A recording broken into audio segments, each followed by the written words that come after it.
আসসালামু আলাইকুম। সম্প্রতি আমাদের দেশে যে বৈষম্য বিরোধী কোটা আন্দোলন হলো, সেখানে একটি শব্দ কিন্তু সচরাচরই শোনা গেছে, সেটি হলো জেনারেশন জি অথবা জেনারেশন জেড অথবা জেন জি।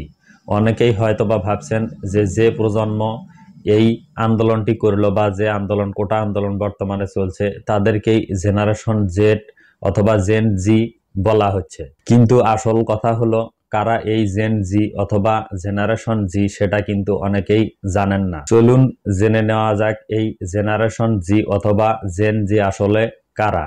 মূলত আন্তর্জাতিকভাবেই বিভিন্ন প্রজন্মকে বিভিন্ন সময় অনুযায়ী কিন্তু এইভাবে ভাগ করা হয়েছে। এর মধ্যে প্রথমে যেটা রয়েছে সেটা হচ্ছে সাইলেন্ট জেনারেশন, যেটির জন্মকাল হচ্ছে 1928 থেকে 1945 সাল পর্যন্ত, অর্থাৎ 1928 থেকে 1945 সাল।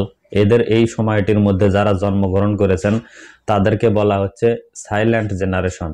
এই প্রজন্ম মূলত ফার্স্ট ওয়ার্ল্ড ওয়ার অর্থাৎ প্রথম বিশ্বযুদ্ধ দেখেছে এবং দ্বিতীয় বিশ্বযুদ্ধের আগ পর্যন্ত যাদের জন্ম তাদেরকেই বলা হয় সাইলেন্ট জেনারেশন, অর্থাৎ 1928 থেকে 1945 সালের মধ্যে যাদের জন্ম তাদেরকে বলা হয় সাইলেন্ট জেনারেশন। এরপরে রয়েছে বেবি বুমার্স জেনারেশন, যেটির মেয়াদকাল হচ্ছে বা সময়কাল হচ্ছে 1946 থেকে 1964 সালের মধ্যে। এই সালের মধ্যে যারা জন্মগ্রহণ করেছেন তাদেরকে বলা হয় বেবি বুমার্স জেনারেশন।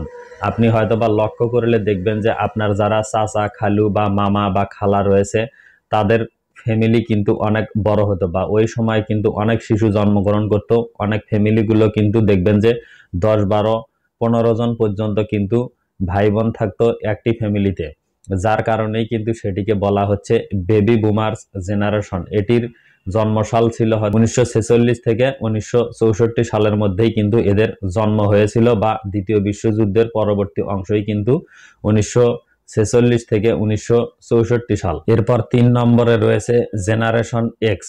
1965 সাল থেকে 1980 সালের মধ্যে যাদের জন্ম তাদেরকে বলা হয় জেনারেশন এক্স। এই জেনারেশন জন্মগ্রহণ করেছিল অ্যানালগ যুগে এবং আস্তে আস্তে তারা কিন্তু প্রযুক্তির ছোঁয়া পেতে শুরু করে। বলা যায় তারা যখন তাদের মাঝ বয়সে এসে যায় তখন কিন্তু বিজ্ঞান এবং প্রযুক্তি অনেকটাই বদলে যায় বা সেটি তারা পাওয়া শুরু করে দেয়। 4 নম্বরে আছে মিলিয়নিয়ালস অথবা জেনারেশন ওয়াই। 1981 থেকে 1996 এই সময়টার মধ্যে যাদের জন্ম তাদেরকে বলা হচ্ছে মিলিয়নিয়ালস অথবা জেনারেশন ওয়াই। এদের সময় থেকেই কিন্তু অনেক কিছু ডিজিটাল হতে থাকে, যেমন কম্পিউটার, ইন্টারনেট বা কেবল টিভি কিন্তু এই সময়ের মধ্যেই এসেছে, বা এই সময়ের মধ্যেই যারা জন্মগ্রহণ করেছেন তারা কিন্তু আসলে আস্তে আস্তে ডিজিটাল যুগে প্রবেশ করতে শুরু করেন।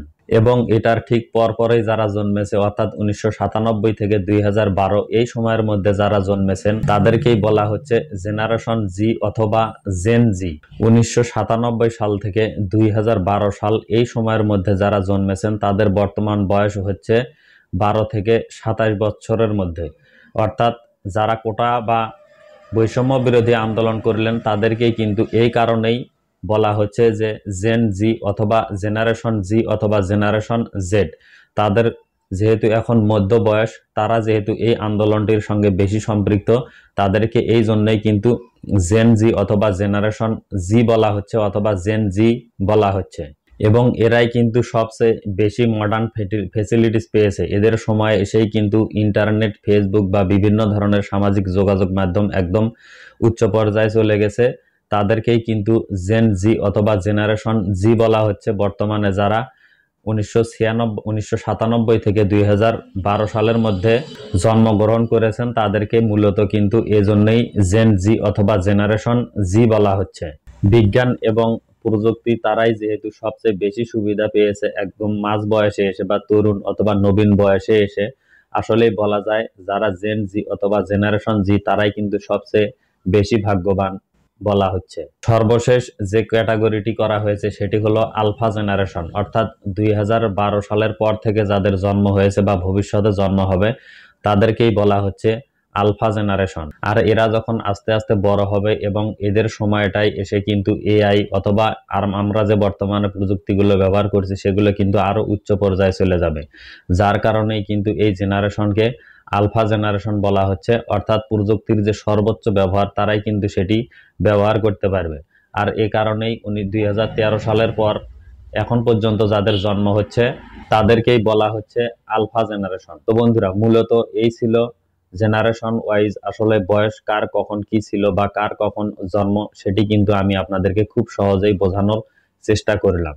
তো আমার জন্ম কিন্তু জেনারেশন ওয়াই জেনারেশনে 1980 থেকে 1996 এর মধ্যে আমার জন্ম। আপনার জন্ম কোন সালে অথবা আপনি কোন জেনারেশনে জন্মগ্রহণ করেছেন অবশ্যই কিন্তু এই ভিডিওর কমেন্ট বক্সে লিখে যেতে ভুলবেন না। তো বন্ধুরা, আশা করি ভিডিওটি আপনাদের অনেক ভালো লেগেছে। ভালো লাগলে ভিডিওটিতে অবশ্যই একটি লাইক দিতে ভুলবেন না। তো বন্ধুরা, দেখা হবে নতুন কোনো ভিডিওতে। সে পর্যন্ত সবাই ভালো থাকবেন, সুস্থ থাকবেন। আল্লাহ হাফেজ।